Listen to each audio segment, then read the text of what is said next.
vamos 5, 4, 3, 2.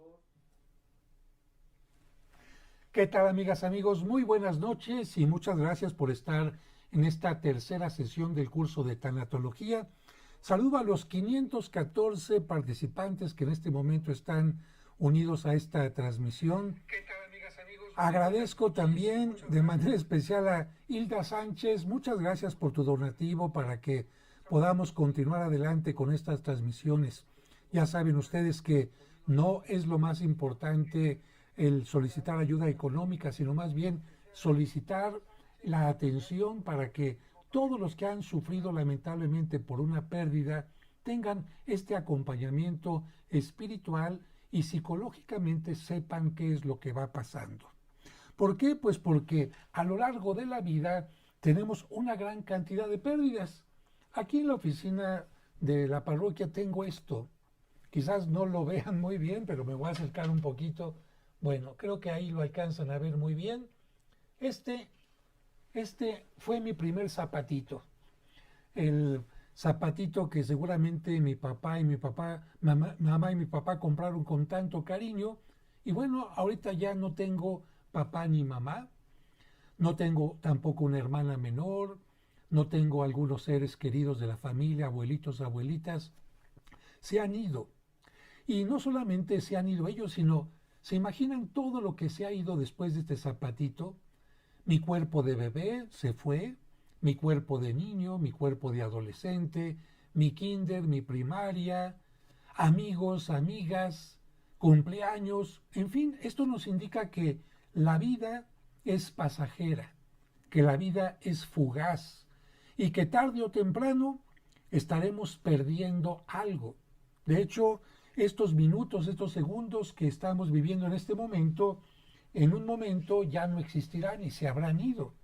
Y precisamente la tanatología, una de las principales enseñanzas que nos da es que como la vida es fugaz, es pasajera, como nada permanece para siempre, tenemos dos opciones. O llorar amargamente, pesimistamente, ser de aquellos filósofos existenciales que dijeron la vida no tiene sentido, ¿para qué amar si se va a acabar el amor? ¿Para qué comer si la comida se va a acabar? ¿Para qué esto? Yo creo que esa es una actitud sumamente insensata.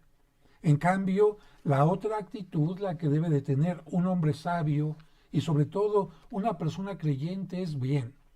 Estoy entendiendo la lección. Si la vida es fugaz y pasajera, la voy a vivir de la mejor manera, la voy a aprovechar al máximo, voy a tratar de dejar una huella maravillosa en mi paso por la tierra, que mis seres queridos se queden con un maravilloso recuerdo, que no se queden con angustias, que no se queden con mis enojos, con mis rencores, sino que yo incluso cuando termine mi existencia sea capaz de ponerle un cierre con un broche de oro. Precisamente les comentaba yo en la primera sesión, así fue como comenzó la tanatología, ayudando y acompañando a las personas que iban a morir, aquellas personas que ya no tenían ninguna esperanza, que ya estaban en su proceso final, y la tanatología era un poquito sacudirlos y decirles, a ver, ¿cómo te quieres ir de esta vida? Renegando, maldiciendo, ocasionando dolor a tus seres queridos, desperdiciando tus últimos momentos, o yéndote en paz, agradeciendo todo, absolutamente todo lo que has vivido, incluyendo las partes negativas y sobre todo dejando en el mundo una huella de lo más bello que hayas podido hacer.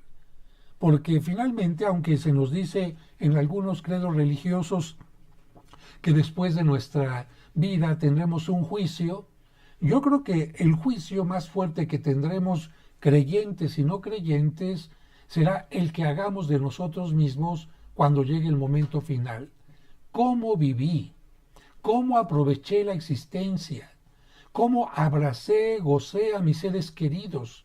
cómo aproveché las oportunidades, cómo gocé los alimentos, cómo gocé los viajes, cómo gocé la ropa que fue una bendición para mí. Creo que eso es lo más importante de la tanatología y ciertamente que a veces tenemos que estudiar la tanatología cuando tenemos un dolor profundo en el corazón. Precisamente ese dolor tan grande que tenemos también es para decirnos, creo que antes de llorar hay que gozar todo aquello, a todas aquellas personas, todos aquellos bienes que tenemos ahora. Porque lamentablemente a veces vivimos tan a la carrera, tan velozmente, tan de costumbre, que no sabemos valorar cada momento, cada instante. No sabemos si el beso que vamos a darle a un hijo, a una hija, a un esposo, a una esposa, quizás sea el último de nuestra vida, o quizá el último de la vida de aquellas personas, como cuando cayeron las Torres Gemelas. Algunas personas comentaban, es que yo no sabía que el beso que le estaba dando a mi esposo aquella mañana era el último que le iba a dar. Si hubiera sabido que era el último, no se le hubiera dado al aventón, sino se le hubiera dado con todo mi cariño. Bueno, yo creo que no tenemos que estar pensando tampoco que es nuestro último día de vida y en esta situación trágica, sino vivir plenamente, plenamente cada día. Vamos a continuar el día de hoy con nuestro tema de la tanatología y les comento lo que escribí en la página 165 de mi libro que trata el tema de la tanatología. Sería interminable mencionar todas las causas del dolor en las diversas áreas. Todos los que en este momento estamos seguramente siguiendo este curso, tenemos un dolor en este momento o hemos vivido algún dolor por alguna pérdida. En la salud podemos perder la vista, el oído, sufrir una amputación, descubrir que somos diabéticos, impotentes, estériles o que nos apareció un tumor cancerígeno. Todas estas son pérdidas y causan dolor. En el patrimonio podemos perder nuestros bienes o propiedades por un accidente, choque automovilístico, incendio, robo, devaluación, etc. También en lo económico hay grandes cambios y grandes pérdidas. En el área afectiva, incluso la pérdida de una mascota que se había convertido en parte de la familia causa dolor. ¿Y qué decir del padre, la madre, el esposo, la esposa, el abuelo, la abuela, los amigos?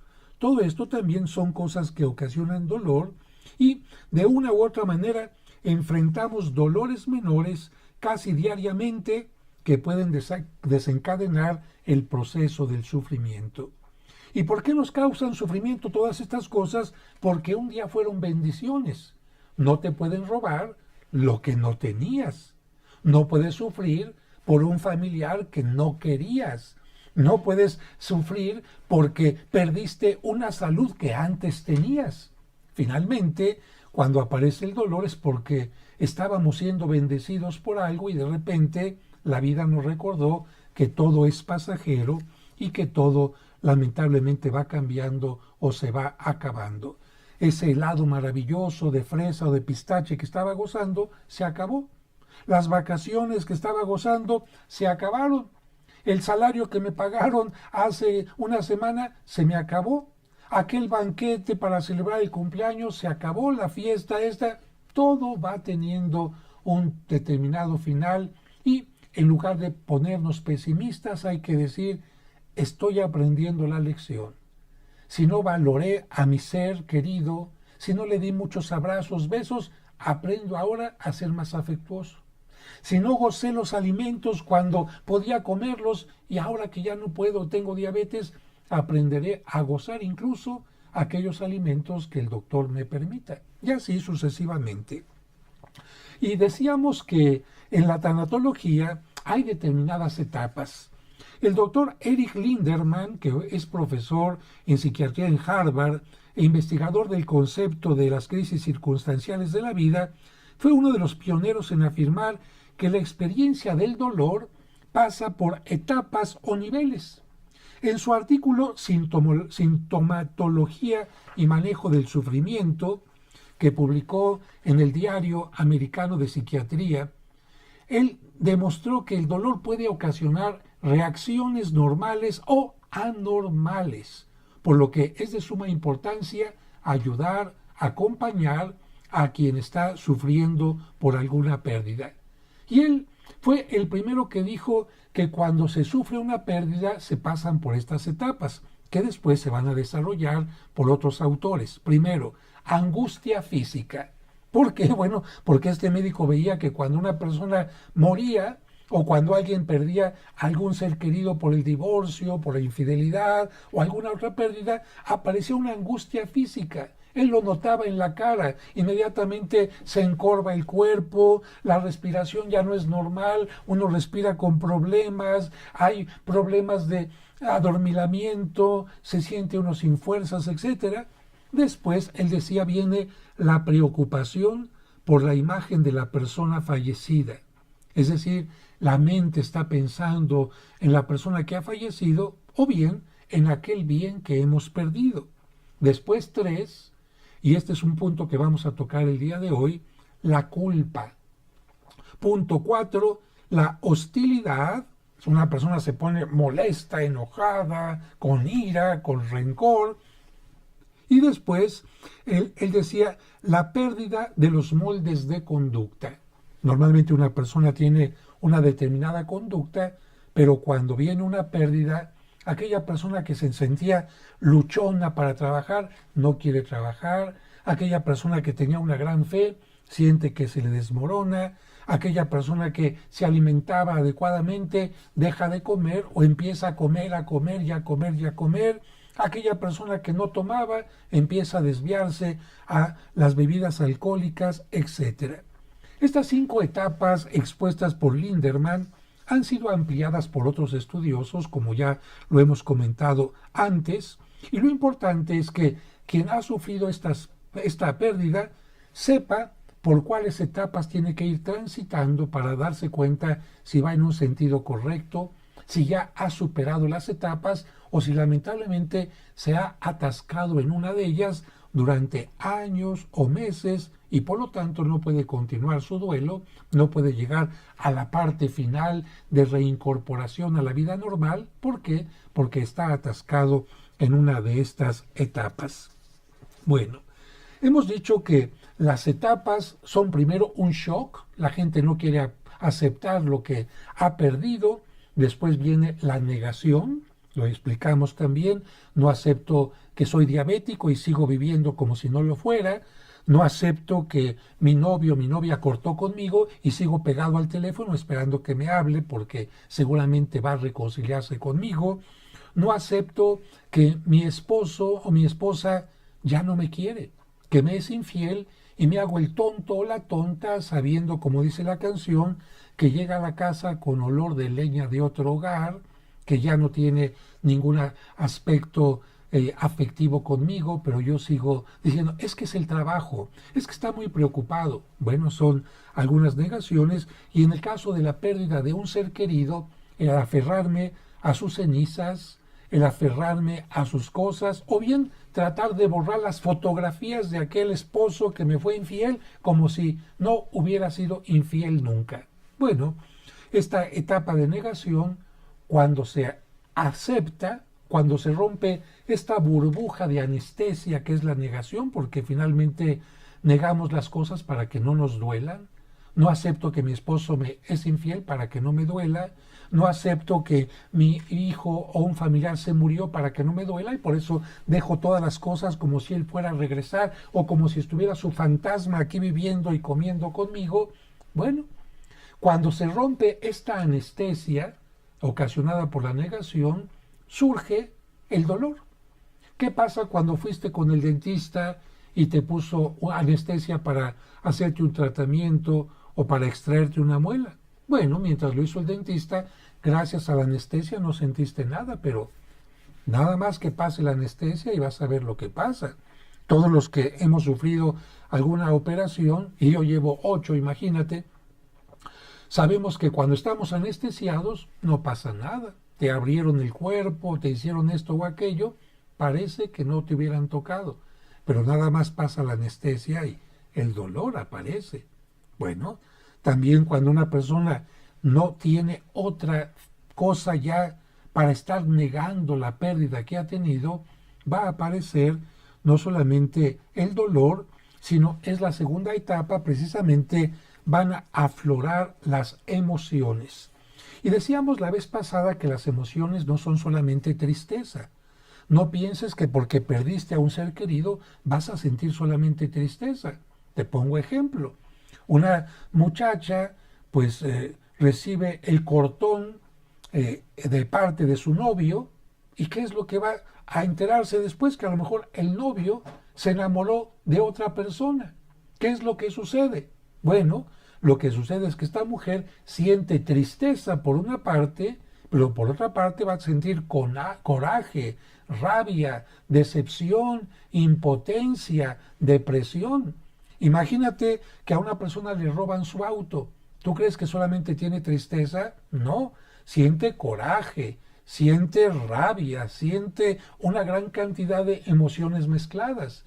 Imagínate que a una persona le dicen que tiene ahora diabetes o cáncer.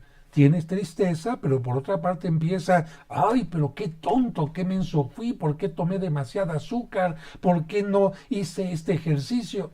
Aparecen todas las emociones y es importante permitir que afloren las emociones y no reprimirlas. Hay que aceptar, hay que reconocer los sentimientos que tenemos, hay que aceptar las emociones que tenemos, manejarlas, no reprimirlas y permitir que salgan de la mejor manera, ordenadamente. Te pongo un ejemplo, mira, cuando una muchacha joven realmente se casó ilusionada y al año se dio cuenta de que su marido no solamente la estaba engañando, sino que la engañó desde antes del matrimonio porque vio cartas, mensajes, cuentas de hoteles, etcétera. Bueno, esta muchacha se puso llena de tristeza, pero también, ¿sabes qué tenía ganas de hacer con el esposo? Ella me lo comentó. Tenía ganas de esperar un día que estuviera dormido y cortarle los genitales. Llegó un momento determinado a pensar en envenenarlo, o bien ir a hacerle un escándalo en el trabajo, hablar con su mamá, como si esto fuera a evitar que su esposo la hubiera engañado. Ir a hacerle un escándalo a la suegra, ir a hacer un escándalo al trabajo. Bueno, yo creo que estas cosas, lejos de remediar el problema, lo aumentarían. Y decía, padre, es que tengo mucha rabia, quisiera tomarlo y golpearlo. Yo le dije, mira, no está mal que saques tu enojo, tu coraje, tu ira, pero no contra él. Porque si tú sacas una emoción que hace daño a otra persona, esta emoción va a ser problemática. Y si no sacas la emoción, esta emoción te va a dañar a ti. Tienes ganas de llorar, llora. Tienes ganas de sacar un enojo, hazlo, pero en una forma correcta. Por ejemplo, algunos tanatólogos, algunos expertos en psicología dicen, saca esa rabia. ¿Cómo la puedes sacar? Toma una raqueta, por ejemplo, y golpea la almohada o golpea el colchón pensando que estás golpeándolo a él. Fíjate, no lo estás golpeando a él, no te vas a poner en un problema de tipo legal por una, denuncia, pero sí estás sacando esta parte interna que tienes. Tienes que sacar ese coraje porque de lo contrario te va a hacer mucho daño. Ahí tenemos un ejemplo de cómo entonces sacar nuestras emociones y no reprimirlas. Pero juntamente con las emociones va a aparecer algo que cuando muere una persona, cuando hay una infidelidad, cuando se pierde un trabajo, cuando aparece alguna pérdida, y esto va a ser la culpa, esto va a ser el resentimiento, el rencor, el aislamiento. ¿Por qué? Pues porque te enojas con los demás, como yo ya no juego con la vida, ya no juego con ustedes, como el niño chiquito, ya no quiero, va y se encierra. Bueno, fíjate qué interesante esto. Pero para que entendamos ahora un poquito cómo manejar la culpa, cómo entender cuándo una culpa es normal, cuándo una culpa es neurótica y de qué manera culpamos. Yo quisiera hablarles de las expectativas. En este momento hago un paréntesis para que entiendan lo que les quiero decir. Todos nosotros tenemos expectativas en la vida. Expectativa significa lo que espero de la vida, lo que espero de un trabajo, lo que espero de un proyecto, lo que espero de Dios. Y a veces estas expectativas no son parte de la realidad, sino más bien son cosas que tengo en mi mente que me han hecho engañarme, que me han hecho crear esperanzas sin fundamento. Y esto a la larga me hace daño.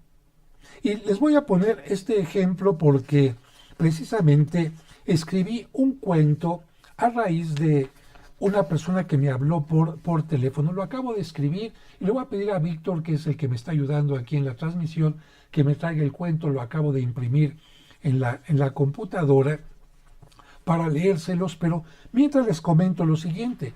Estuve participando durante muchos años en un programa que se llamaba Encuentro con tu ángel. Ya no participo porque el programa ya no cumple los ideales que en un momento tuvo: apoyar a la gente, encaminar por un camino adecuado, tener un fundamento teológico. Y bueno, en ese momento yo decidí salirme, porque cuando los proyectos ya traicionan un origen, cuando traicionan una meta, ya no es conveniente seguir ahí. Pero en este programa, en una ocasión habló una señora muy molesta: padre, por favor, regañe a mi esposo. A ver, señora, explíqueme un poquito por qué. Es que fíjese que toma mucho. Oiga, señora, disculpe, ¿y cuando se casaron cómo era? Pues tomaba mucho. Oiga, pero regáñelo porque fíjese que no es muy cariñoso. Discúlpeme, ¿y cuando se casaron cómo era? Pues igual de seco. Oiga, pero regáñelo porque fíjese que... Y yo le preguntaba cada vez: ¿y cuando se casaron cómo era? Y ella me decía: igual. Y entonces, como es muy difícil a veces hacer que la gente se dé cuenta de sus errores, porque es muy fácil culpar a otra persona cuando en realidad el del error puedo ser yo. Es muy fácil decir que la otra persona tiene una mala actitud cuando quizás el de la mala actitud sea yo. Pensé en ese momento inventar un cuento.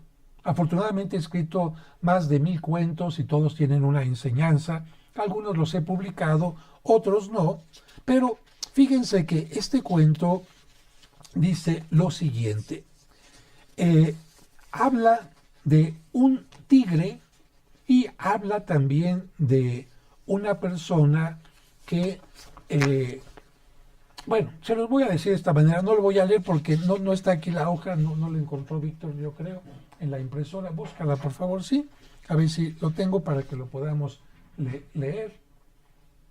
Bien, si no está, no aparece, no importa. Miren, se trata de lo siguiente.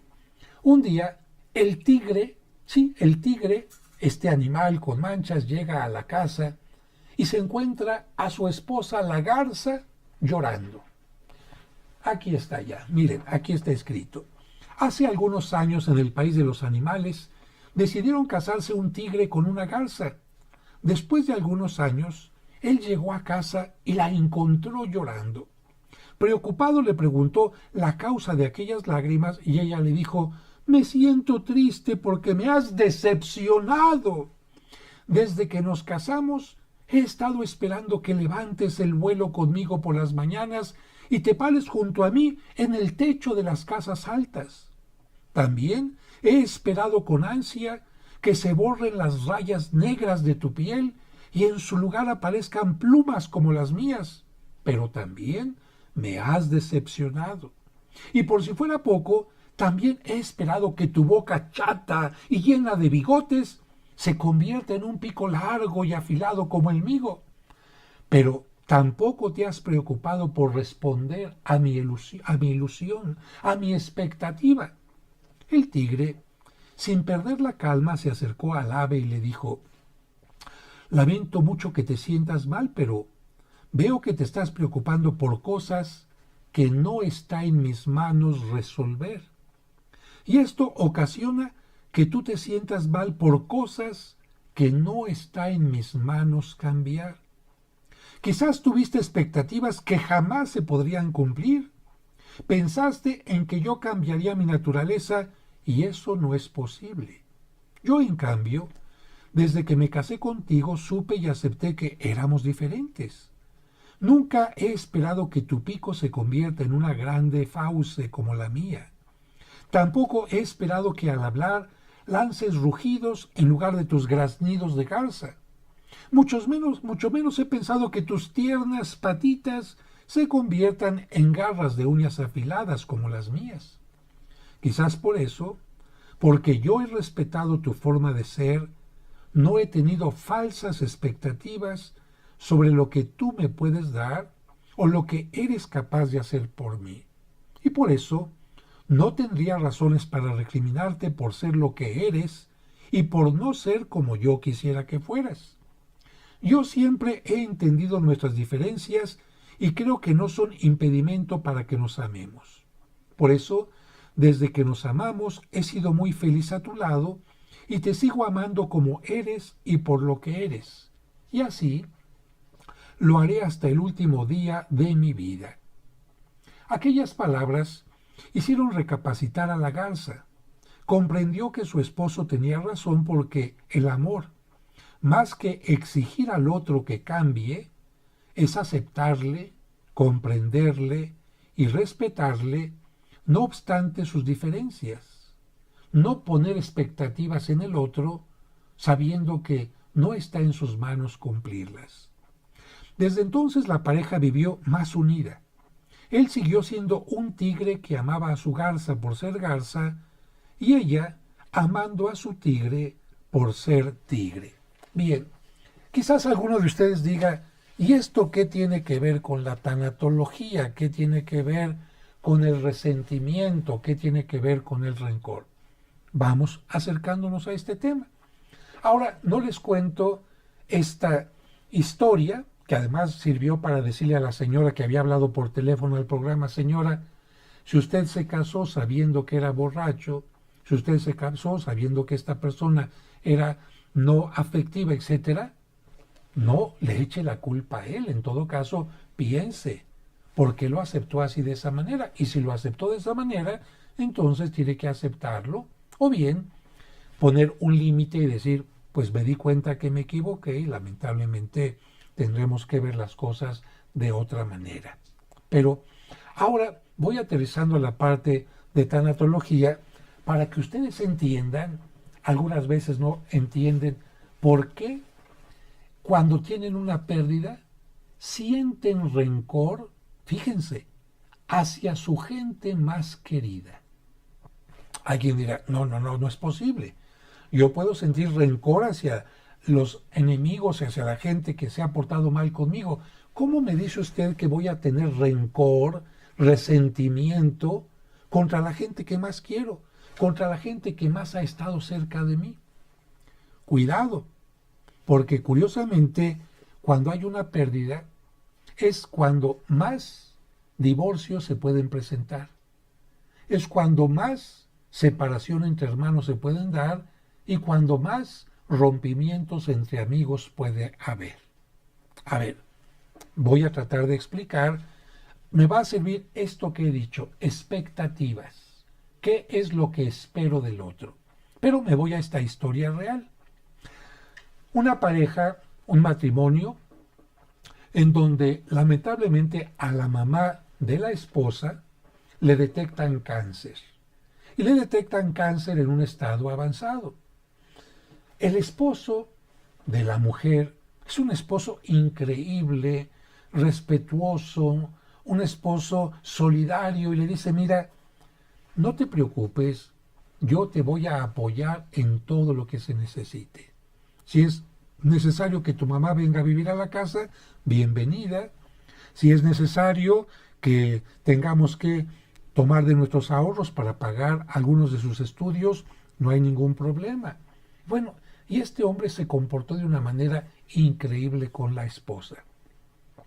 Llegó la etapa ya final en el que la mamá ya no se podía mover mucho, el esposo con paciencia trasladándola en silla de ruedas, e incluso en los últimos días cuando ya estuvo en el hospital y la esposa estaba muy cansada, él le decía: vete a casa a dormir, yo me quedo a cuidar a mi suegra.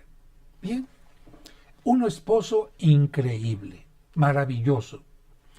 Lamentablemente, pues ya no había nada que hacer, muere la suegra y después de unos cuantos días del velorio y lo que se tiene que hacer, la esposa le dice al esposo: ¿sabes qué? Déjame dormir sola por favor esta noche. Bien, él, ¿qué creen que piensa? Bueno, seguramente necesita desahogarse, necesita estar sola para poner en paz sus pensamientos, no hay ningún problema. La deja en el cuarto, en la cama matrimonial, y él se va a dormir a la sala. Él piensa, esto es una cuestión temporal, va pronto a pasar. Pero la cosa no es así. Ella le pide que la deje más días sola, más días, pero no solamente eso, sino que empieza a tener algunas actitudes de molestia contra él, como que no lo quiere saludar, como que no quiere compartir la hora de los alimentos con él, como que tiene una gran molestia, está enojada, y él empieza a preguntarse, bueno, ¿qué le he hecho yo a ella de malo? No entiendo por qué me está tratando así. Y como lamentablemente esta mujer se va encerrando, se va aislando y cada vez es más hostil contra él, llega en un momento determinado él a decir, bueno, por lo que veo no me quiere, por lo que veo no le intereso, por lo que veo no quiere ayuda y le voy a pedir el divorcio. Así, a este grado. Y cuando va a platicar con un especialista, se da cuenta que este psicólogo es tanatólogo también y le hace ver lo siguiente. Evidentemente él no quería separarse, pero estaba muy deteriorado también por el cansancio, porque no solamente la esposa estuvo acompañando a la suegra, también él. Y entonces el tanatólogo le dice, mira, los seres humanos ponemos expectativas en el otro.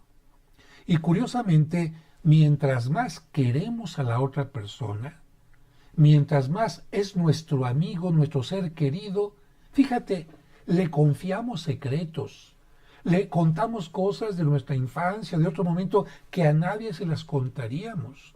Le prestamos las llaves del auto, de la casa, en fin. Eso es poner en el otro muchas expectativas. Y esto es muy delicado. ¿Por qué? Porque cuando alguien pone una expectativa muy grande en el otro, fíjate, y el otro lo defrauda, la otra lo defrauda, todo aquel gran ídolo que éramos para la otra persona, en el momento en que le fallamos, pácatelas al suelo. Por eso hay una frase que dice que del amor al odio hay un paso. Del odio al amor no, por supuesto que no, pero del amor al odio sí. ¿Por qué personas que se amaban tanto terminan odiándose? Aquí está precisamente la clave.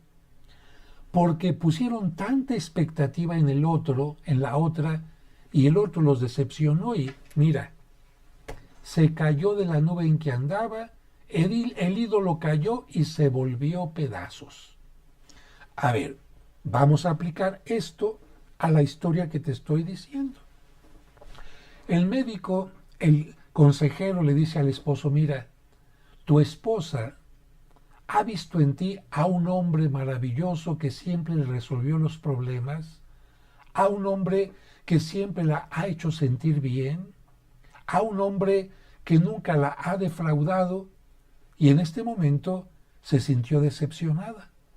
Oiga, doctor, le dice el esposo, ¿cómo es posible que se sienta decepcionada? Sí, es que las expectativas de tu esposa fueron tan altas que ella, sin darse cuenta, porque nuestro mecanismo mental es tan curioso que a veces no nos damos cuenta de lo que hacemos, ella sin darse cuenta quizás llegó a pensar que el dolor que siente ahorita por la pérdida de su madre, estando contigo, no iba a ser tan grande. Que la muerte de su mamá no iba a ser tan grande porque contaba contigo. Que la incertidumbre de la muerte de su mamá y todo lo que convenía, todo lo que venía a colación, no le iba a afectar tanto. ¿Por qué? Porque tú estabas ahí. Porque en otros momentos tú la habías hecho sentir bien y todo. ¿Y qué crees?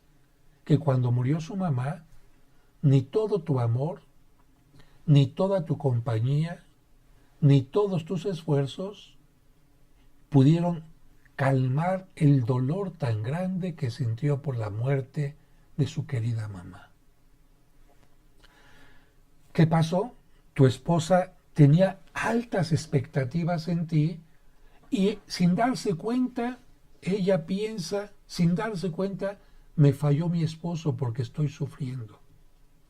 Me falló mi pareja porque me está doliendo hasta el alma. Me falló mi pareja porque siento que no puedo salir adelante. Aquí la pregunta es, ¿en dónde está el problema? ¿En el esposo que se comportó de la mejor manera y que no podía llenar las expectativas que ella tenía? ¿El esposo era capaz de quitarle el dolor? El esposo era capaz de hacer que no sintiera tanta desolación por la muerte de su mamá. ¿Quién de nosotros le puede quitar el dolor por la pérdida de un ser querido a alguien? Díganme, ¿quién de nosotros le puede quitar el dolor a una muchachita que le acaba de cortar su esposo o el dolor a un familiar, a un amigo al que su esposa o su esposo le acaba de ser infiel? ¿Quién de nosotros le puede quitar el dolor a una persona que le acaban de amputar una pierna? Eso no es algo que nadie podamos hacer. No tenemos el poder. Y por eso es bueno en todas las relaciones entender que tanto tú como yo somos limitados. No voy a poner tantas expectativas en ti para que cuando sienta que me fallaste, y no es que me fallaste, es que yo puse muchas expectativas en ti, te tire al piso. Esto es semejante a lo que pasa en la infancia, cuando los papás, vistos por los niños, ¿qué son los papás? Mi papá es el héroe, mi mamá es la superguerrera porque me alimenta, porque me cuida, porque me lleva a la escuela, porque me quiere. Etc. Ay, los papás, ay, es que mi papá nunca se equivoca, es que mi papá es más fuerte que el tuyo, es que mi papá es muy valiente. Ándale. Y cuando llegan a la adolescencia y el niño se da cuenta que el papá tiene fallas y defectos y errores y se equivoca, pobres de los papás. ¿Qué hacen los adolescentes con los papás? Estaban aquí como ídolos y mira, a la fregada. Esto no es correcto. Hay que aprender a no poner expectativas en el otro pensando que el otro me va a resolver la vida en todo. Va a desaparecer mis dolores o bien me va a hacer feliz eternamente. Ya lo dijimos en una vez, la felicidad no está en el otro, está en cada uno de nosotros, en la forma de reaccionar, de decidir, de tener actitudes. Afortunadamente, este especialista fue con la esposa, le hizo entender a través de algunas terapias lo que estaba haciendo y esta mujer se dio cuenta del gran error que estaba haciendo al maltratar a su marido que tanto le había apoyado. ¿Qué hubiera pasado si este hombre no se hubiera acercado con este tanatólogo? Seguramente el enojo con su esposa iría aumentando, el resentimiento de la esposa que tenía hacia él podía haberse quizás borrado en un poco de tiempo o no, pero si no, aquí, en esta pareja, hubiera habido un rompimiento tremendo. ¿Y por qué? Por no entender lo que estaba pasando en el interior de la mujer que estaba teniendo resentimiento y rencor a la gente que más le amaba. Delicado, ¿verdad? A veces no nos damos cuenta cómo nos puede afectar un duelo. Y si tú en alguna ocasión has puesto una expectativa muy grande en un amigo, en un hijo o en alguien, piensa que el problema no es el otro. No te han defraudado. Tú no has hecho lo correcto. No eches en cara como la garza al tigre lo que hizo. No. No hay que poner expectativas muy altas. No conviertas en ídolos a nadie, porque los ídolos se derrumban y porque esto no es bueno. No es bueno tener resentimiento a la gente que más te ha querido, ni tu madre, ni tu padre, ni tu hijo, etc. Hay casos en que los hijos sienten que la mamá es la culpable de algo. Y te pongo otro caso, lo sintetizo muy rápidamente, pero es para que capten la idea y para que si alguno de ustedes tiene rencor contra alguien muy querido, piensen y no pierdan a aquella persona. Bien, el caso rápido que les cuento es de un muchacho que lamentablemente cuando murió su madre se acercó con un experto y le dijo, es que no entiendo por qué nunca pude ser cariñoso con mi mamá, nunca un abrazo, sí le daba un beso, pero así como de compromiso. Y aunque mi mamá nunca me hizo algo malo, porque fue una buena madre, no sé por qué tenía este resentimiento, este rencor hacia ella. ¿Qué es lo que pasó? Después de varias charlas, porque no siempre sale en las primeras un problema, el especialista le preguntaba, bueno, ¿tu mamá te dejó alguna vez solo? No. ¿Te dejó sin comer? ¿Te golpeó? ¿Te maltrató? ¿Te quitó la oportunidad de ir a la escuela? No, no, mi mamá siempre fue muy buena. Incluso gracias a ella pude tener mis estudios y todo, porque pues mi papá no estuvo en la casa. Ah, caray, ya empiezan a hilar la hebra. ¿Y por qué no estuvo tu papá? Pues porque pues mi mamá lo corrió de la casa. ¿Y por qué lo corrió? Pues porque era un desobligado, era un borracho, tenía otras mujeres, etcétera. Y ya, ah, caray, pues yo creo que el resentimiento lo tenías que haber tenido en todo caso hacia ese papá que te golpeó, que era infiel con tu mamá, que no te ponía atención. Bueno, para no hacer larga esta historia, lo que llegó a concluir el especialista es que este muchacho, desde que era niño, vio que su mamá le resolvía todos los problemas. Ella era una guerrera para enfrentar todo, menos algo, menos algo. Él no le perdonó a su mamá, no entendía esto hasta que ahora lo estaba platicando con el especialista, no le llegó a perdonar porque no fue capaz de que su papá dejara de tomar. ¿Por qué su mamá no fue capaz de que su papá no dejara a otras mujeres?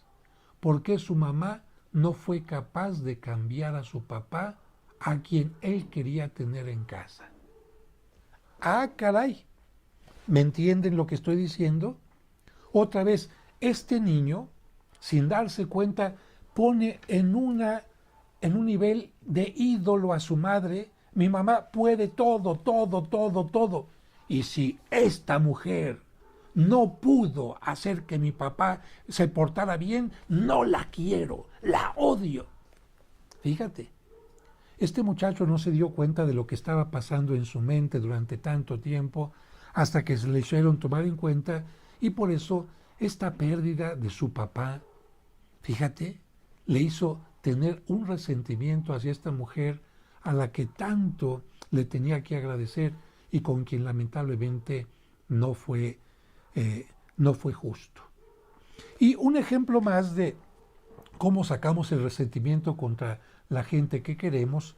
Imagínate un muchacho que le acaban de decir en la escuela que no quedó en el equipo de fútbol, o una muchacha en su plena adolescencia que la corta el novio.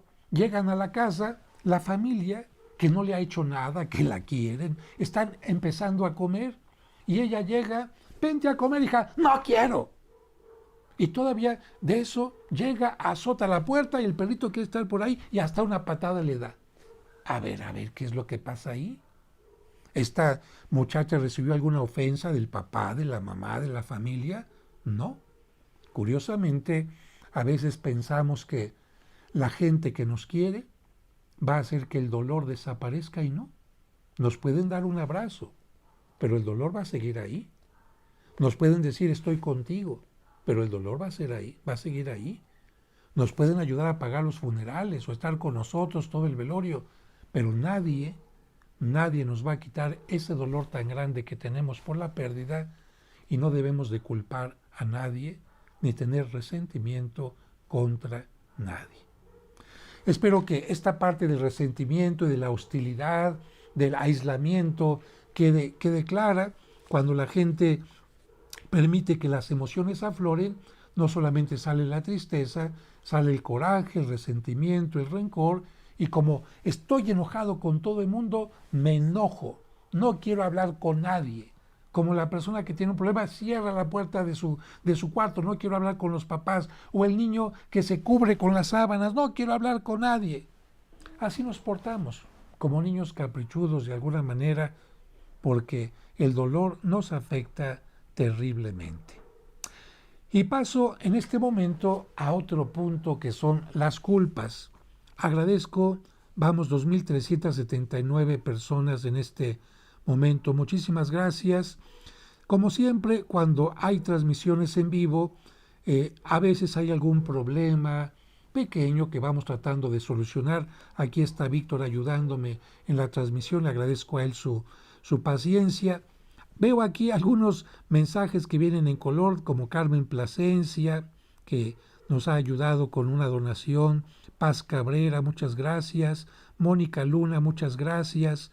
Jaime Carr, gracias desde Estados Unidos. Por supuesto que rezaremos por tu papá, Jaime. María Bernarda Esteves, muchas gracias también por tu colaboración. Marta Hernández, gracias a todos por su colaboración.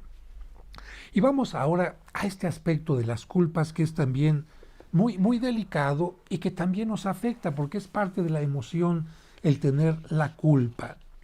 ¿Qué es lo que sucede cuando nosotros perdemos algo? Vamos a poner el ejemplo del niño que está tomando un helado y el helado se le cae, lo movieron tantito y él perdió el equilibrio, le echa la culpa al niño que lo movió.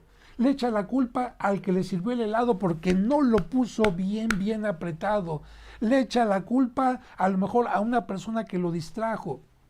Echar culpas es una manera de sacar también nuestro dolor. Cuando tenemos un dolor, buscamos una manera de encontrar algún culpable y esto de ninguna manera es positivo.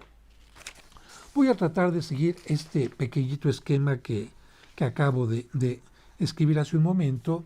Y mira, en el caso de una muerte, culpamos al médico, a la ambulancia, al medicamento, al hospital, a la pandemia, a los sistemas de salud, a los familiares. Un culpadero de cosas es que fue por el hospital, es que fue la ambulancia, es que fue el medicamento. Y empiezan también las culpas entre los familiares. Es que ¿por qué lo llevaste a ese hospital? ¿Por qué no lo llevaste a este hospital? ¿Por qué le diste el medicamento? ¿Por qué no se lo diste? Es que tú ¿por qué no le dijiste al médico? Bueno, y sobre todo aquí hay algunos que lamentablemente llevan las de perder, especialmente aquel hermano, aquel hijo, aquella persona que estaba más cerca del enfermo. Y esto es lo que de verdad no lo entiendo. Aquel hijo que aguantaba al papá anciano, a la mamá anciana, al tío, al abuelito, el que lo tenía en casa, el que estaba al pendiente de todo, llegan los demás. Curiosamente, los que estaban más alejados, los que iban a verlo una vez a la semana, los que nada más preguntaban, ¿cómo está? Salúdamelo. Estos, cuando hay un fallecimiento, es que ¿por qué no lo cuidaste? Es que tú no le diste bien de comer, es porque esto... Ah, caray, qué fácil es culpar, y esto no es correcto. Hay que agradecer más bien a aquella persona a la que hizo todo lo posible para que nuestro ser querido haya estado de la mejor manera en sus últimos momentos. No hay que ser injusto. No culpes a la persona que estaba dedicando su tiempo. Casi siempre se le carga a los hijos solteros, a las hijas solteras o a la más buena persona. Y no tienes por qué culparla porque también está sufriendo como tú y quizás más que tú, porque había un contacto más cercano con aquella persona que lamentablemente ha fallecido. Fíjense, también aquí hay que tomar en cuenta algo, y lo digo porque los enfermos y especialmente los ancianitos son así. Fíjense, un ancianito lo llevan a vivir quizás a la casa de uno de los hijos. Bien, ese hijo que está al cuidado o esa hija que está al cuidado del anciano, ¿qué tiene que hacer para que este anciano enfermo esté bien? Ponerle orden y disciplina. Tómate las pastillas, haz ejercicio, no comas esto no te hace bien, vamos a bañarte. Claro, este hijo o esta hija, ¿en qué se convierte para el ancianito, para el enfermo? En una molestia. Claro, porque a qué anciano, a qué enfermo le gusta que lo estén controlando y no te comas esto, tiene demasiado azúcar, esto, aquello. No les gusta.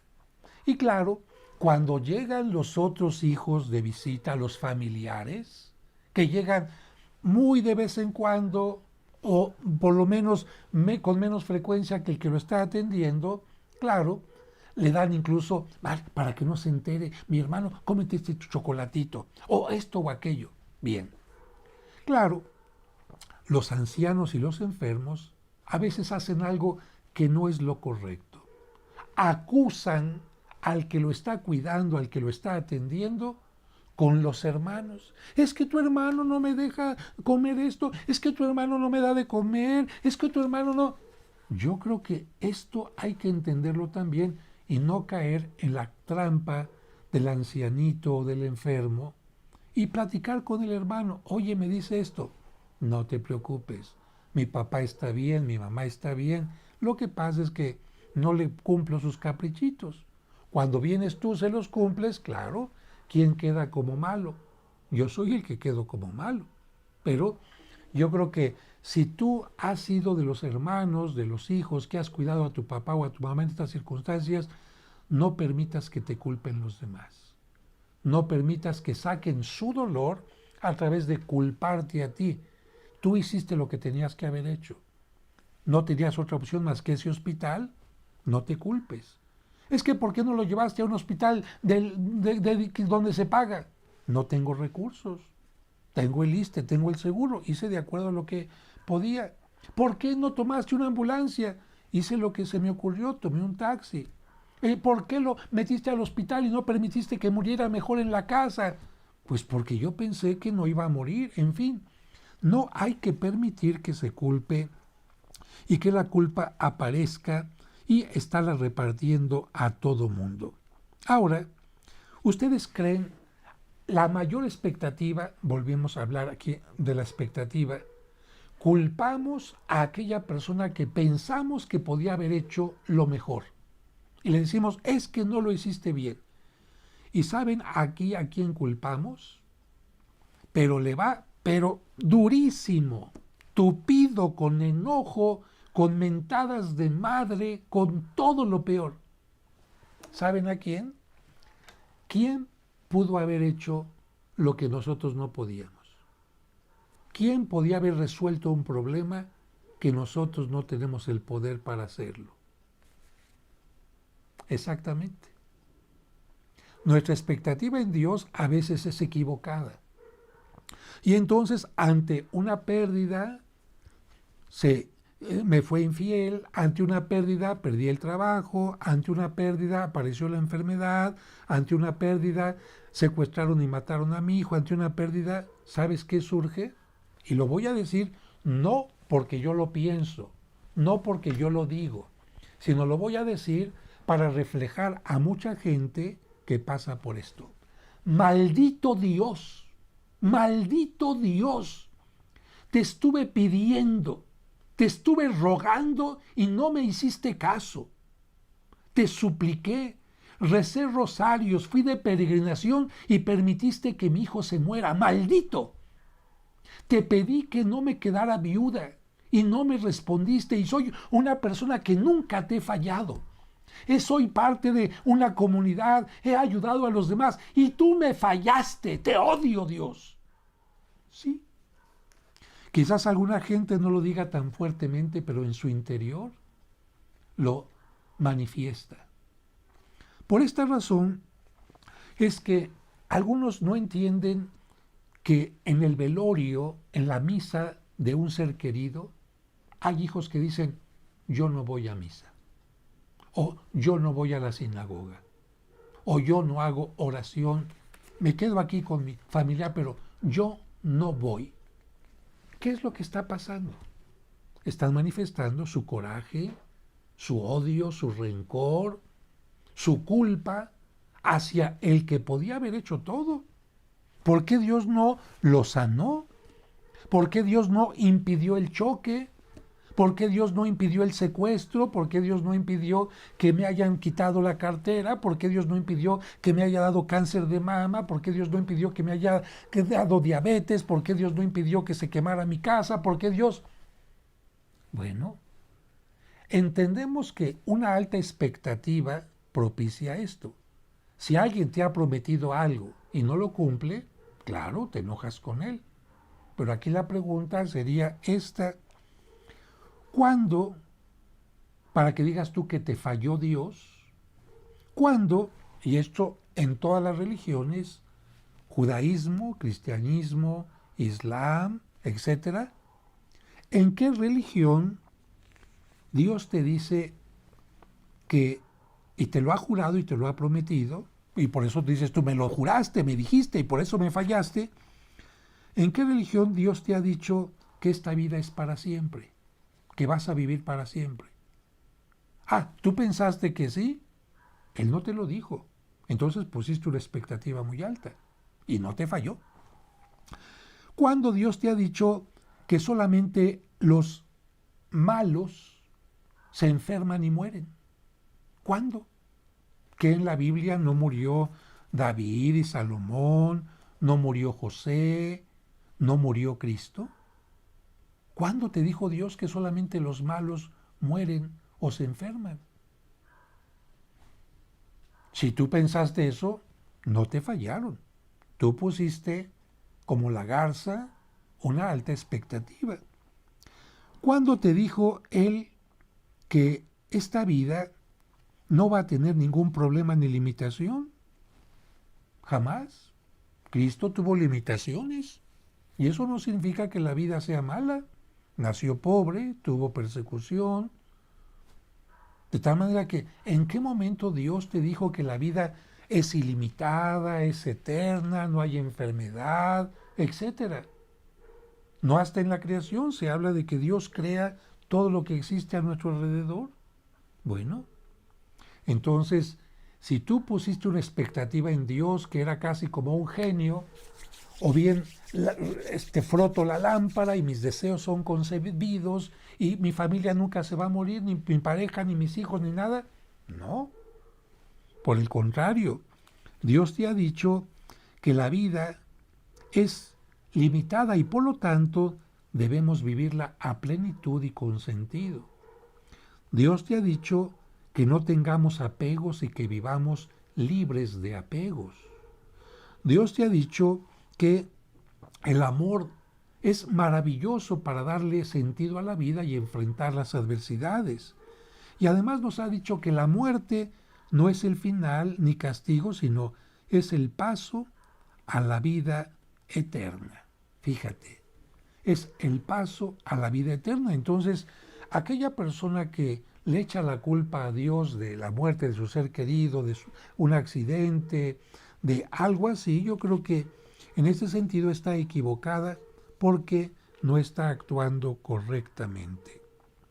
Aquí también la culpa aparece en nosotros mismos. Ya dije, sentimiento de culpa hacia los otros, al hospital, al médico, también a Dios, pero la culpa también va a aparecer hacia nosotros mismos cuando tenemos una pérdida. Y comienzo hablando de el que ya está en la etapa final de su vida y empieza a echarse culpas. Es que me voy a morir por no haber tomado este medicamento, me voy a morir por estúpido porque no me cuidé en el accidente, es que me voy a morir por quién sabe. Y además empieza también a echar culpas a los demás. Por eso los tanatólogos dicen, a ver señor, señora, dígame, ¿así se quiere morir? ¿Es la mejor forma de morirse culpándose, agrediéndose a usted y agredir a los demás? ¿No quiere cerrar mejor su vida con un broche de oro, agradeciendo, reconociendo las cosas buenas, entendiendo que hay limitación, que sus seres queridos son limitados también, no poniendo demasiadas expectativas, perdonándose, perdonando al otro, tomándose de la mano de Dios? ¿No cree que esto es una mejor manera para concluir la vida? ¿Terminar en paz y dejar a sus familiares en paz? Porque usted se muere y va a dejarlos llenos de culpas, llenos de resentimientos. Creo que esto no es lo correcto.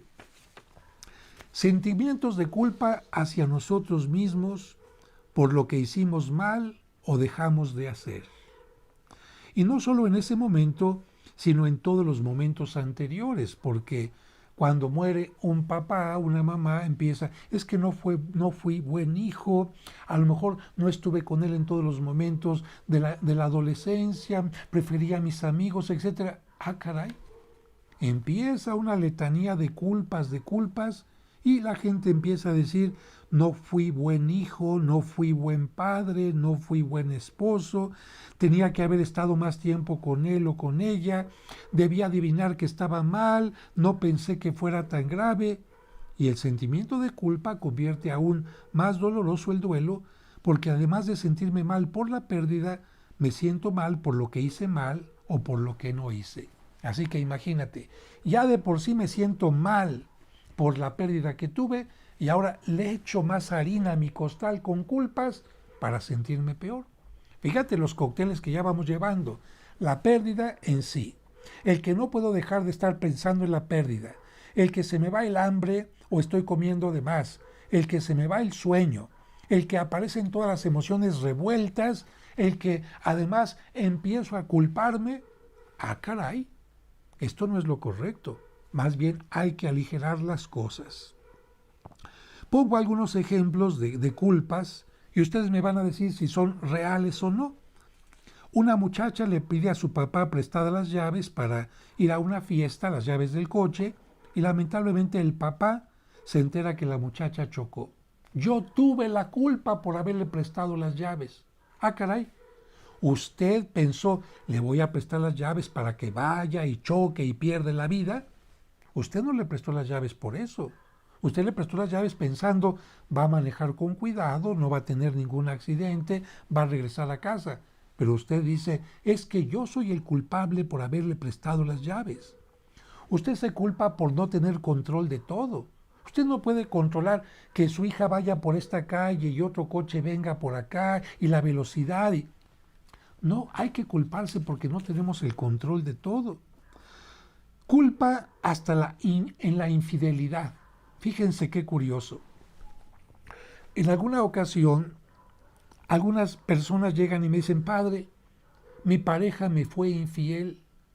Fíjese, ¿qué hice mal? ¿Entienden? ¿Entienden? ¿Cómo que el otro, la otra, se va, enamora, acuesta, tiene relaciones a la otra persona y esta viene y me dice, ¿qué hice mal? Yo a veces soy un poquito fuerte y le digo, mire, lo que seguramente es que usted los acompañó al motel, les consiguió el cuarto, les puso música romántica, le pagó la cuenta, invitó a la muchacha o al muchacho a que fuera cariñoso con su pareja. Ay, padre, ¿cómo cree? Y entonces, ¿por qué me dice usted qué hice mal? ¿Se da cuenta de lo que está pasando? Si usted me dice qué hice mal, está aceptando que usted es la culpable de que su pareja le haya sido infiel. Y peor todavía, cuando sabemos que la persona infiel siempre echa la culpa al otro. Es que tú me orillaste. ¿Cómo que tú me orillaste? Discúlpame, no. Si tú veías que en nuestra relación las cosas ya no estaban bien, o que ya algo no estaba funcionando, tranquilamente ven pareja, ven. Mira, quiero decirte que no está funcionando la relación, que no me siento bien, que quiero sentirme libre, quiero romper este compromiso, hacemos el divorcio, la separación o lo que sea, y después comienzo una nueva relación, pero termino una y empiezo otra. No que tengo una todavía y ando de chile frito, como se dice en México, ando de por acá buscando. Eso no es correcto. Y todavía la persona a la que sufrió la infidelidad, padre, ¿qué habré hecho mal? Tú no hiciste nada mal. Tú eres como eres. Tu esposo te conoció, tu esposa te conoció de tal o cual manera. Si él hubiera querido arreglar alguna situación, te lo hubiera dicho. Entonces, no aceptes que te culpe la persona por la infidelidad que ha cometido diciéndote, tú me orillaste, y tú tampoco te culpes por aquella situación. Más bien hay que buscar soluciones. Hay mamás también que se culpan. Ay, padre, ¿qué habré hecho mal para que mi esposo haya caído en el alcoholismo? Padre, ¿qué estaría haciendo mal para que mi hijo de 40 años esté alcoholizado o drogado? ¿Usted le compró la droga? ¿Usted lo felicita? No. Yo creo que en este caso hay que poner límites, hay que aclarar las cosas, pero nunca sentirse culpable. Porque si no, imagínese un sentimiento de culpa lo que puede ocasionar. Cuando estuve trabajando, yendo a la cárcel durante 7 años, veía constantemente a hijos que eran criminales y que le echaban la culpa a la mamá por lo que eran. Es que no tuve papá, es que fuiste madre soltera, es que fuimos pobres, es que quién... Y la mamá, pobrecita, ahí haciendo la visita 2 veces a la semana y la del fin de semana, juntando para llevarle comida, juntando para llevar dinero, y en lugar de que el hijo fuera agradecido, hacía que aquella mamá se sintiera culpable y fuera capaz incluso de vender sus aretitos o lo que tenía para llevarle dinero a ese sinvergüenza. Yo creo que esto de la culpa no tiene por qué aparecer. Culpa, bueno, culpa.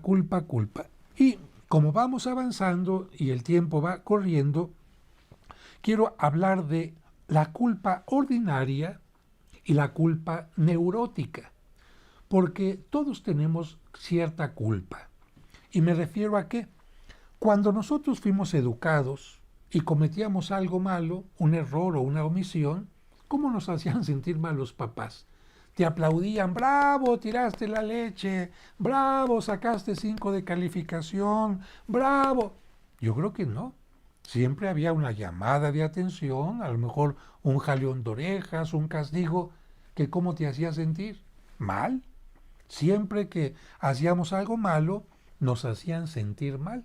Ojalá hubiera sido otro tipo de educación, como lo menciono en la primera parte de mi libro, en el curso de autoestima, que nos hubieran enseñado a ver el error y después, mira, no te preocupes, vamos a corregirlo, ciertamente hay una sanción, pero eres importante, eres invalioso, no vale la pena sentirse mal, simplemente aprendes la lección y punto. No, lamentablemente lo que aprendíamos más era a sentirnos mal, ¿no?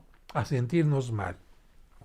Y por supuesto, gracias, vamos a decir en este momento la palabra gracias a eso, cada vez que hacemos alguna cosa incorrecta o cometemos alguna omisión, hay algo que nos dice como alarma, boom, boom, boom, ten cuidado, hiciste esto algo mal, muy bien, hasta ahí.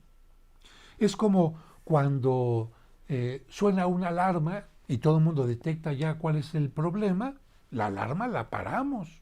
Imagínate que la alarma esté sonando de aquí para la eternidad. No, suena la alarma para indicar algo está mal, ya lo descubrí, ya estoy resolviéndolo, quito la alarma.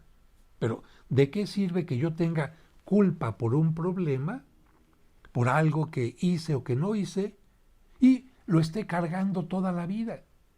Yo puedo aprender de ese error, cómo tengo que cambiar, cómo tengo que actuar, qué tengo que corregir, qué tengo que mejorar, qué es lo que tengo que hacer para evitar que se vuelva a repetir y ya, pero desconecto la alarma. Entonces, por eso podemos hablar de una culpa normal y una culpa neurótica cuando está constante, constante, constante, constante. Ya pasaron meses y años y todo, y la persona sigue con sentimiento de culpa y no ha sabido solucionar el problema. Y hablo de neurótica porque en general neurosis se utiliza esta palabra cuando algo es muy exagerado. Como por ejemplo, nosotros queremos cuidar a la pareja para que no nos abandone si soy esposo o soy esposa y la cuidamos. Y tenemos ciertos celos, digamos, en forma ordinaria, que ni agrede ni hace daño a la otra ni a mí, sino que sirven para tener cuidado, no tener control, sino cuidar nuestra relación. Tengo ciertos celos para que no me quiten mi trabajo, ¿no? Tengo ciertos celos para esto, pero cuando los celos son demasiados y estoy checando a qué horas entró mi pareja al trabajo y checando por el teléfono, eso ya es neurótico. Es correcto tener miedo, normal. Por eso veo a un lado y al otro de la calle para cruzarla, porque tengo miedo a que me vayan a atropellar. Tengo miedo a que me asalten y por lo tanto trato de ir por lugares donde están iluminados. Tengo miedo de intoxicarme y por eso cuando un producto huele mal, un alimento, no me lo como. Este miedo es normal, pero cuando tengo miedo a todo, entonces eso ya es un miedo neurótico. Y cuando la culpa dura mucho tiempo, entonces por eso se puede llamar culpa neurótica. Y para que lo entiendan, voy a hablar de una persona que fue catequista en una de las primeras parroquias que estuve en México. Una mujer intachable, una mujer que no obstante haber tenido una mamá con muchos problemas, porque la mamá era manipuladora, la mamá era abusiva y con la pareja que había empezado a tener su relación, lamentablemente la pareja no la soportó. No la soportó y se separó. Trató de brindar ayuda a las dos hijas que tenía, pero esta mujer no aceptó nada, aunque esta persona era buena. Una persona conflictiva la mamá. A tal grado y posesiva que no permitía que esta muchachita ya en la edad de la adolescencia saliera a ninguna fiesta, saliera a pasear ni nada, y solamente le permitía que fuera a la iglesia, por eso que yo la conocí ahí, y a dar catecismo, pero a dar catecismo y de regreso a su casa. Esta muchacha fue tan buena que para no abandonar a su mamá, porque los médicos le dijeron que su mamá tenía problemas de tipo psicológico, decidió ella, casi como un voto de religiosa, no casarse. Era guapa y muchos jóvenes trataban de conquistarla cuando iba a la iglesia, a la misa o a la catequesis. Ella, con un voto profundo, voy a cuidar a mi mamá y a mi hermana menor, que también tenía un problema psicológico, y para no salir de casa y estarla cuidando, estudió corte y confección, le llevaban cosas para coser en la casa, y con esto fue sosteniendo a la mamá y a la hermana increíblemente. Bueno, la mamá se enfermó lamentablemente ya de estas enfermedades muy delicadas y fue agravándose el problema cada vez más, cada vez más. Esta mujer siempre con la mamá cuidándola esto, claro, en algún momento, porque los enfermos así se ponen, los ancianitos, mamá, tómate la medicina, no quiero, que te tomes la medicina, no quiero, que te la tomes. ¿Qué hace el familiar? Ni modo, mamá, te voy a agarrar la boca y ahí va la medicina, como un niño chiquito. ¿Por qué? Porque si no le das la medicina al enfermo caprichudo, se dice a veces pacientes. No, hombre, los pacientes son los familiares y los doctores, esos sí son los que son pacientes, porque muchos enfermos no son pacientes con su enfermedad. Bueno, entonces de repente, mamá, ya es hora de que te duermas. No, yo quiero estar, es que el doctor dijo nada. Y entonces tomar a la mamá, llevarla a la cama, apagarle la televisión. Claro, ¿qué hace el enfermo? Se molesta, se enoja, ¿no? Cosas ordinarias. Cosas normales que suceden en cada familia, porque quien cuida al enfermo tiene que poner disciplina y ser constante en este tipo de cosas. Bueno, un día esta mujer se mete a bañar y cuando sale de bañarse, ya le había dado el desayuno a la mamá, todo perfectamente bien, limpiarla, porque siempre lo primero en el día, que la mamá estuviera bien, bien vestida, bien limpiecita, bien alimentada. Cuando sale de la ducha esta mujer, se da cuenta que su mamá estaba muerta. Ah, caray. La muerte siempre es muy fuerte, muy fuerte. De repente, un familiar, un amigo, que veías que respiraba, que se movía, que hablaba, que ya no se mueva, que está inerte, ya ese momento de por sí es fuerte. Pero esta mujer, durante muchas semanas, durante muchos meses, estaba, soy una mala hija, soy una mala hija, porque no estuve con mi mamá en el momento que falleció. No la pude consolar, no le pude sentir la mano, no pude hacer que me sintiera. ¿Cómo es posible que me haya preocupado más en bañarme que en estar cuidando a mi mamá? ¿Cómo es posible que me haya preocupado por tener tantita agua calientita para esto? ¿Y por qué no le tuve paciencia todo el tiempo? Fui una mala hija, fue una mala hija. Bueno, no les cuento más sobre esta historia, solamente subrayo esta parte.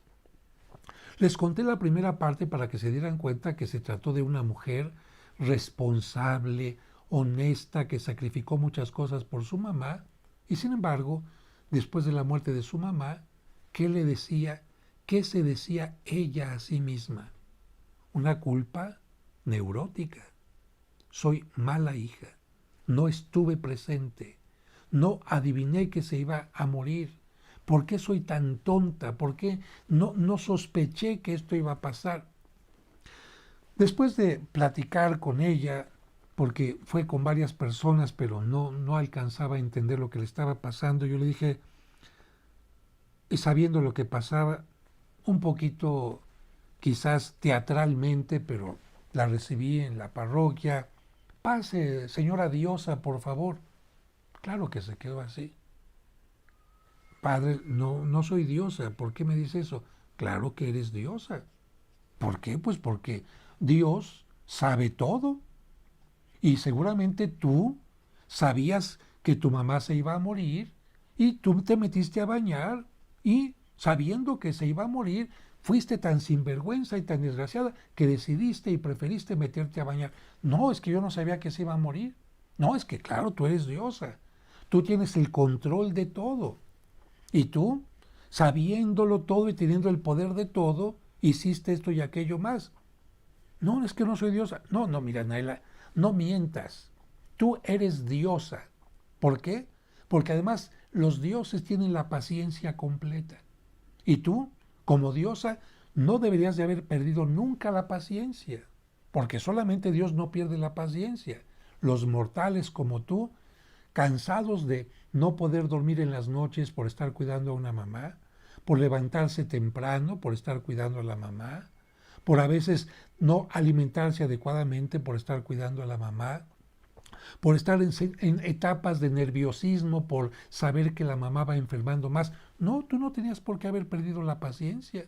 Además, tu mamá siempre soportó totalmente bien. Bueno, con pláticas y con preguntas de este tipo, Naila llegó a entender que era una mujer débil, una mujer que tenía limitaciones, una mujer que no sabía todo, que no conocía todo, que podía perder la paciencia, que su fe se podía debilitar, etcétera, etcétera. Y solamente hasta que aceptó su limitación fue desapareciendo esta culpa que la acompañó durante mucho tiempo. La culpa, vuelvo a repetir, si es que hicimos algo que estuvo mal o una omisión, no hicimos algo, ¿qué es lo que tenemos que aprender? Por ejemplo, mamá, papá, esposo, esposa, no fui muy cariñoso contigo, lo lamento, no puedo regresar el pasado. Quizás no sé por qué sea de esta manera, pero a partir de ahora en tu honor, mamá, papá, esposo, hijo o hija, en tu honor voy a ser más afectuoso con la gente que esté en mi paso. Y cada vez que le dé un beso a alguien, será como si te lo estuviera dando a ti. Quizás familiar, fui muy orgulloso y no sabía pedir perdón, no sabía reconocer mis errores. Me doy cuenta y la vida me enseña y quiero vivir mejor a partir de lo que aprendí contigo. Voy a aprender a reconocer mis errores y a pedir perdón. Y cada vez que lo haga, va a ser el mejor homenaje que vaya haciendo hacia ti. A lo mejor, no sé, cada quien tendrá que pensar en la culpa que le acompaña en este momento y preguntarse, ¿qué puedo aprender de esta acción o esta omisión que hice? Y corregirla, como este otro caso que nos indica que no sabemos todo, que a veces actuamos de acuerdo a nuestro carácter, de acuerdo a nuestra situación, de acuerdo a nuestro nerviosismo, de acuerdo a nuestra situación económica. Imagínense, una persona tuvo un problema, no recuerdo bien, pero creo que fue del corazón, y se desmayó, no me acuerdo exactamente bien, pero esta persona familiar de él, lo que hizo cuando estaba tirado en la calle por el desmayo, fue enrollar un suéter que llevaba y ponérselo en la cabeza, ¿como qué? Pues como almohadita, para que la persona estuviera más o menos cómoda en lo que reaccionaba o en lo que llegaba alguien de primeros auxilios. Lamentablemente, cuando llegó la persona de primeros auxilios, le dijo, mire, usted hizo algo que no tenía que haber hecho, porque cuando alguien se desmaya, ¿qué es lo que tenemos que hacer? Abrir lo que se llama la vía aérea. ¿Qué es esto? Que cuando una persona tiene un problema así, lo que tenemos que hacer para que respire mejor es hacer esto.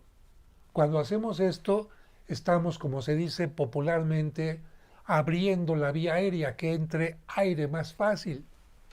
¿Qué pasa si yo estoy desmayado y alguien me pone una almohada o algo así? Están cerrando, están limitando, están impidiendo que haya una buena oxigenación y lamentablemente cuando le dijeron esto a este familiar, empezó a decir yo lo maté. A ver, evidentemente está este sentimiento de culpa, pero analizando la situación, el familiar quería matarlo. El familiar lo tomó del cuello y lo ahogó. ¿Esa era la intención? No. La intención de este familiar era ayudar. Estaba haciendo lo que en su mente y en su corazón creía que era lo mejor. Y esto sucede con todos los enfermos. A veces alguien da un medicamento que quizás no era lo mejor porque se cruzó con otro, pero él pensó que estaba haciendo lo mejor. A lo mejor alguien llevó al hospital a una persona pensando que del hospital iba a regresar a casa y la persona murió en el hospital, cuando aquel familiar dijo, si algún día me muero, quiero morirme en mi casa. Imagínate lo que significa que llevas a alguien al hospital pensando que va a salir, se muere ahí, cuando tú sabías que él quería morirse en su casa. En fin, hay tantas situaciones, porque cada uno de ustedes está viviendo situaciones distintas, pero lo que quiero decir es, de la culpa solamente nos quedamos con esta alarma del inicio. Brin, ¿qué hice mal? ¿Qué pude haber hecho mejor? ¿Qué puedo corregir? De esto aprendo y sigo adelante. No me quedo rumiando las culpas. Ya es suficiente la culpa, la muerte, el rompimiento, como para estar rumiando. En el caso de infidelidad, igual. ¿A quién culpo? ¿A Dios? ¿A la suegra? ¿A la pareja? ¿Y voy y desgreño a la pareja? ¿Y voy y hago un escándalo? No. ¿A quién culpo de mi enfermedad? Si ya soy diabético porque no hice ejercicio, por tal o cual cosa, ¿de qué sirve que me esté culpando? Mejor corrijo mis acciones, ¿no creen? Amigos, amigas, pues yo espero que esta charla porque más que otra cosa es una charla de acompañamiento, de ayudarles a reflexionar, les ayude a no aislarse. Es cierto que en algún momento podemos estar solos para llorar, para agarrar la raqueta si tenemos coraje contra alguna situación y golpear la almohada, en fin, pero el rencor hacia los demás no es bueno. Ah, padre, es que mi amigo, ese con que tanto confiaba, no vino al velorio. Mira, tú no sabes qué es lo que implica un velorio para alguien. No sabes lo que le recuerda. A lo mejor no ha superado una pérdida, porque gente que no ha superado pérdidas no quiere ir a velorios, reviven esa herida que tienen. A lo mejor no le permitieron salir, no sé, hay tantas circunstancias y tú vas a perder una buena amistad porque alguien no fue al velorio. Es que no trajo flores, es que no vino al novenario. No pongas expectativas en los demás. Acéptalos como personas limitadas al igual que tú. Y en lugar de romper las relaciones con los demás, acércate. Acércate y seguramente vas a encontrar apoyo. Y en lugar de romper tu relación con Dios, cambio de religión, me vuelvo ateo, me falló Dios, tómate de la mano de Dios.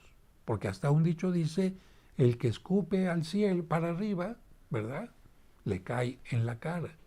Dios nos ha dicho que Él está con nosotros, especialmente en estos momentos difíciles, cuando hay una pérdida, y te vuelve a decir, vive, aprende de esta pérdida, no te quedes estancado, saca lo mejor de la vida, vas a poder salir adelante, todo va a estar bien. Agradezco, Víctor me ha dado una lista en este momento de los lugares donde nos han estado siguiendo: Colombia, Pereira, Virginia en Estados Unidos, Nueva York, Texas, Chicago, San Diego, California, Veracruz, Lima, Perú, Argentina, Nehuequén, Carolina del Norte, Tlaxcala, Nicaragua y por supuesto de muchos lugares de nuestro querido país. Gracias nuevamente a todos. Llegamos a 2.506 personas en esta reunión. Espero que hagamos oración unos por otros y el próximo martes estaremos hablando de cómo la pérdida nos afecta corporalmente, por qué las pérdidas son pánico y por qué sentimos, como se dice popularmente, que se nos sube el muerto. ¿Es conveniente hablar de la pérdida o no hablar de la pérdida? Son temas que vamos a estar tocando en nuestra siguiente transmisión. Aquí aparecen también en este momento en pantalla los teléfonos para WhatsApp. Si alguna persona está interesada en leer mi libro El Camino del Amor, que tiene el curso de autoestima en la primera parte y el curso de tanatología en la segunda parte, puede solicitarlo a través de estos WhatsApp. No está en ninguna librería, se agotaron en todas las librerías, Gandhi, Sótano, etc. Y se puede enviar a domicilio en cualquier parte de México. Para cualquier otra parte que no es México, se les puede enviar la versión digital para que lo tengan sin ningún problema en sus hogares. Gracias nuevamente a todos, que Dios les bendiga. Espero que esto les ayude a tener más tranquilidad en su duelo y tomémonos de la mano de Dios. Que Dios los bendiga a todos. Muchas gracias. Sigue llegando todavía muchísimos mensajes. Gracias, gracias, gracias a todos. Hasta el próximo martes.